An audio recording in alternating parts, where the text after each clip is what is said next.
is a very interesting thing to me because I was trained in the philosophical tradition.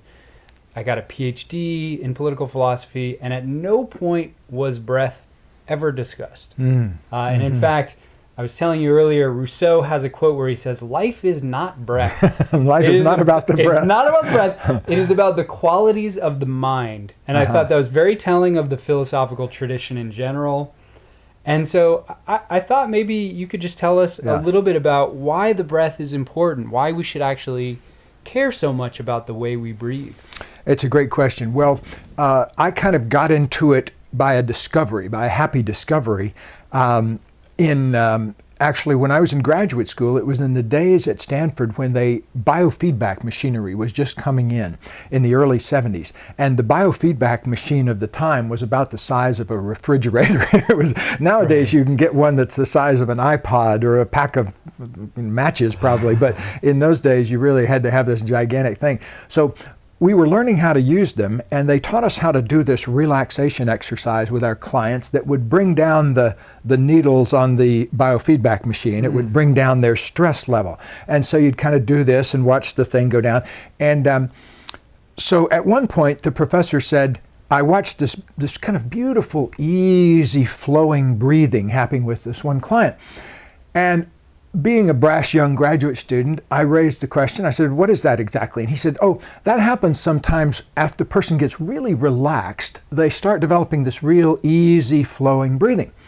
And I said, well, do we need the machine? Why don't we just teach people that way of breathing? Bad question, because don't do that. The professor had just spent $20,000 of his budget on the giant refrigerator-sized biofeedback machine, so he really needed that machine. And so he said, no. But I tried it out on my own. I snared a person later, and I said, let me try something with you. And so I began doing this slow, easy breathing where I was basically teaching them to breathe 4 to 5 seconds in and 4 to 5 seconds out.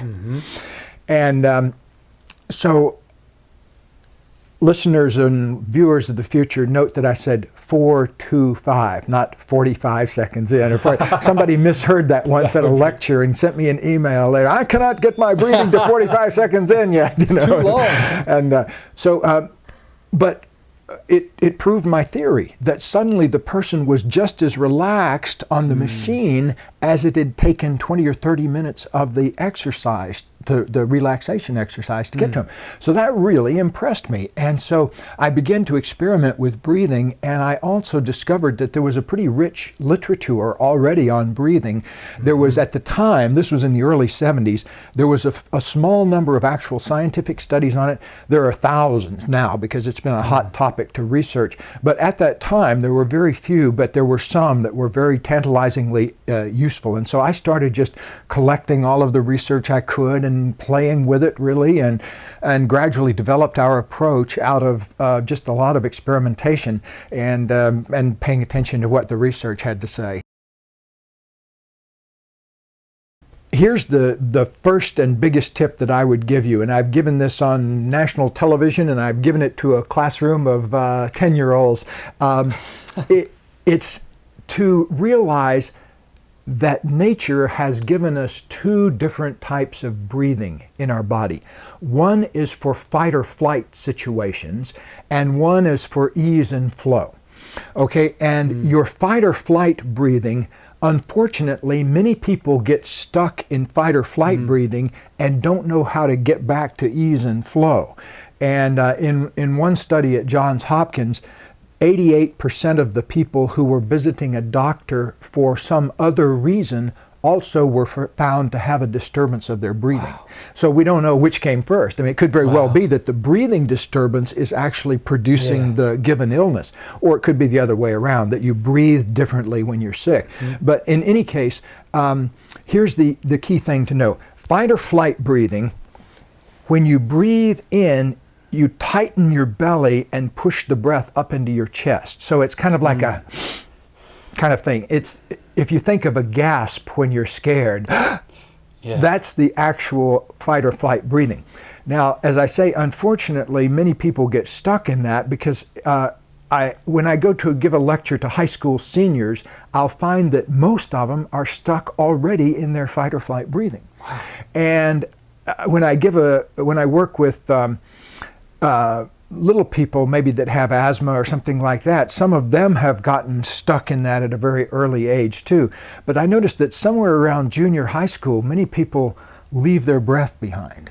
And maybe they're trying so hard to figure life out that they don't realize that, maybe that the world inside is getting kind of chaotic for them, and the only place of retreat is into some kind of mental kind of construct. And so maybe junior high makes philosophers out of us all. It's all up here. Yeah. The breathing process involves partly spotting yourself when you're in fight or flight breathing. Big issue. And learning how to shift out of that back into ease and flow breathing, which, if you'll watch here, needs to make something happen that goes like this. If you put a hand here and a hand here, good, healthy breathing will make this area open up in here like this. Wow. It'll make this area expand when you breathe in. It won't make your chest inflate, though, because that's fight or flight breathing. If you go, I'm not scared, that's your fear talking there. Of course you are. So what you need to say in that situation is, I'm scared and having fun with it. Wow, what a shift that is. What a shift. Well, my great mentor, Fritz Perls, said, fear is excitement without the breath. That if you're breathing with your fear, it becomes excitement. But if you're trying to pretend it isn't there, it becomes fear very quickly. Right. And Sophocles said, when you're afraid, everything rustles. That's so true. That is so